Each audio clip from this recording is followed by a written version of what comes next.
Hello friends, स्वागत है आपका स्टडी विद सोनिया में। तो आज हम बात करने वाले हैं प्याजी साहब के कुछ इम्पॉर्टेंट टर्म्स जो उन्होंने अपनी थ्योरी के अंदर दिए थे। लेकिन ये वीडियो शुरू करने से पहले मैं आपसे बोलना चाहूँगी कि आप अपने आइज़ क्लोज कर लीजिए और जो कहानी मैं आपको सुनाने जा रही हूँ जस्ट उसको इमेजिन कीजिए।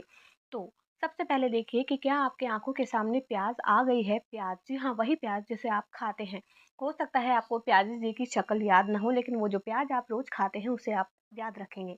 सपोज कीजिए वो बैठे हुए हैं और अपने कुछ सिंबॉलिक चीजें बता रहे हैं। सामने एक बच्चा बैठा हुआ है जिसने 2 से 2 साल की एज में कदम रखा है। जी हाँ। तो क्या हुआ है उस बच्चे के साथ में?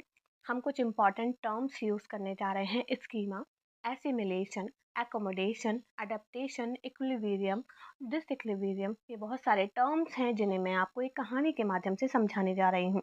सपोज कीजिए एक बच्चा है, बैठा हुआ है आपकी आंखों के सामने। क्लोज आइज में आपको वो बच्चा बैठा हुआ दिख रहा है। इमेजिन कीजिए वो बच्चा बैठा हुआ है। अब उसने अचानक से किसी कैट को आते हुए देखा, जोर से चिल्लाया, मम्मा मम्मा मम्मा मम्मा। भागती हुई आई, भागते हुए दिख रही है वो आपको, वो बच्चे के सामने आई। बच्चे ने उस कैट की तरफ इशारा किया तो मम्मा ने बोला, बेटा ये कैट है।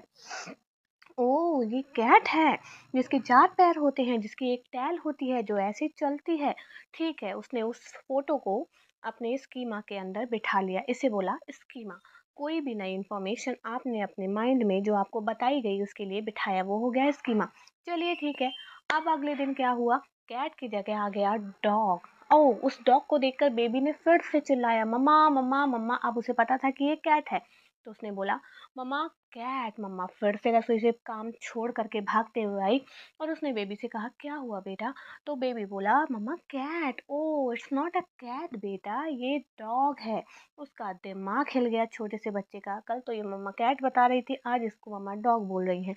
ऐसा कैसे हो सकता है? जस्ट इक्विलिब्रियम हो गया। अब क्या हुआ? कोई बात नहीं, मम्मा ने समझाया कि बेटा इसको डॉग बोलते हैं, ये भी कैट जैसा 4 लेग्स होते हैं, इसके एक टैल होती है, लेकिन ये डिफरेंट है, ये कैट है, डॉग है। तो उसने उस नई इमेज को अपने माइंड में ऐड किया, नई इंफॉर्मेशन को अपने माइंड में ऐड किया कि भाई ये डॉग है, कैट जैसा ही होता है। इससे बोला गया एसिमिलेशन।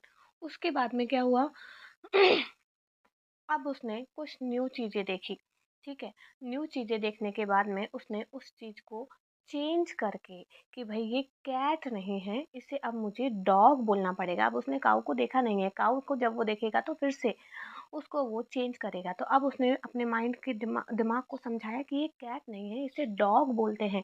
उस नई चीज़ को एसिमिलेट करने के बाद उसने उसको चेंज किया, एकोमोडेट किया, उसको कैट की जगह क्या किया, डॉग बोला। तो वो हो गया उसके लिए एकोमोडेशन। जब उसने कोई न्यू इन्फॉर्मेशन को चेंज करके ब्रेन में बिठाया, उसको बोला उसने एकोमोडेशन।